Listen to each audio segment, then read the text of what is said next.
আসর নামাজের পরে ইসমে আজমটি পরে আল্লাহর কাছে যা চাইবেন আল্লাহর কসম আপনাকে আল্লাহ তা দান করবেন ইনশাআল্লাহ। আপনার তো অবশ্যই কবুল হবে ইনশাআল্লাহ।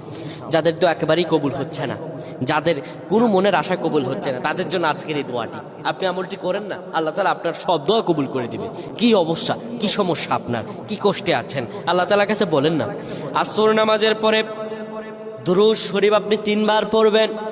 দুরূদ শরীফ 3 বার পড়ার পরে আপনি পড়বেন ইয়া হাইয়ু ইয়া কাইয়ুম ওয়া তুবু ইয়া যাল জালালি ওয়াল ইকরাম। এরপর আপনি পড়বেন আলিফ লাম মিম ইয়া হাইয়ুল ইয়া কাইয়ুম। এরপর আপনি পড়বেন ইয়া হাইয়ু ইয়া হাইয়ু ইয়া কাইয়ুম ওয়া তুবু ইলাইহি।